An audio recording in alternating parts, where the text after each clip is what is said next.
Good evening, and welcome back to our Advent series. My name is Peter. I'm the youth pastor at the McConnellsburg United Methodist Church. And I'm Emily, the pastor at the McConnellsburg United Presbyterian Church. Today is December 17th. 1 week from today is Christmas Eve. Very exciting. We are in our final stretch towards Christmas, right here towards the end of Joy Week. We've been talking about joy all week. On Sunday, I mentioned that we have different experiences of joy. This year, perhaps we have a joy that's mixed with sadness or some sort of struggle that we have found joy in. So far in this week, we've focused on the joyful part of snow days and on bunny rabbits and things that make us happy. But today, we're going to take a step back and remember that not everyone finds joy in the same things by reading a story about snakes. We're going to read from our All Creation Waits book.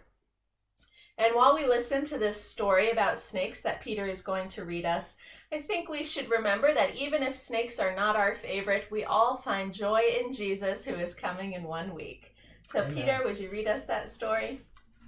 My pleasure. The common garter snake.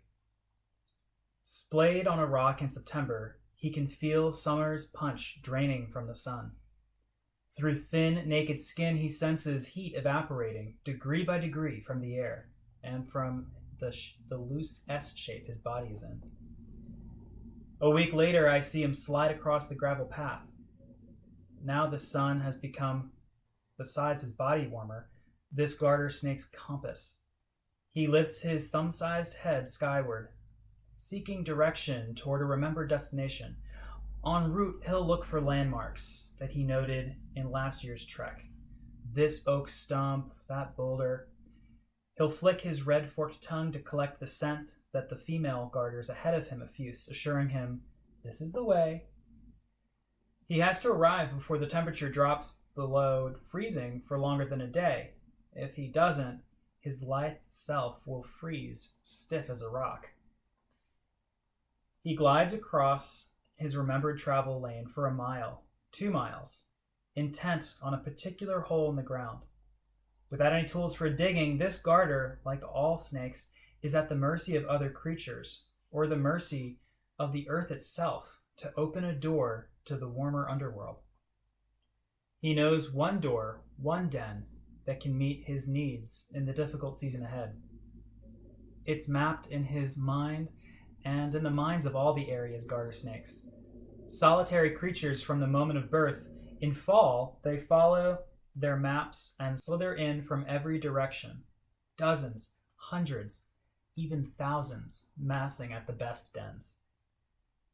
They bask separately, above ground on warm days and slip beneath on cold days. On none of those days do they eat. They're emptying their guts from every particle of food. They must go into their winter confinement completely clean. Since mid-November, frost has kept them in their underground cell, a chamber deeper than the 4 feet the frost will seep into the months to come. Pools of water and thick, humid air keep their skin supple. With no food in them to rot, they've stopped all digestion. Digestion burns energy. They've positioned themselves where the chamber stays between 37 and 39 degrees Fahrenheit, a temperature that slows the flow of energy through their bodies and holds them perfectly poised between life and death.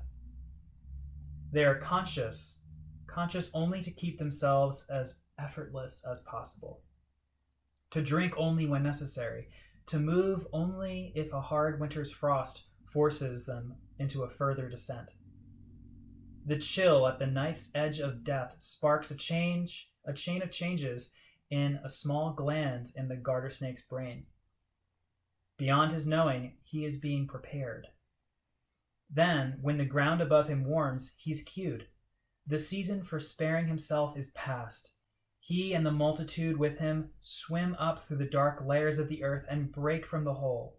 Nearly starved, they obey that more primal survival prod before hurrying off alone to hunt, spending all that they've saved, fervent for life to multiply, to abound. Well, I hope that you enjoyed this story and maybe that you found something interesting in it or it got you thinking about joy or how we prepare in Advent. Or a new appreciation for snakes. That too. I could use that ever since we had that visitor early this Yes. fall. Until next time, we'll see you later. Bye.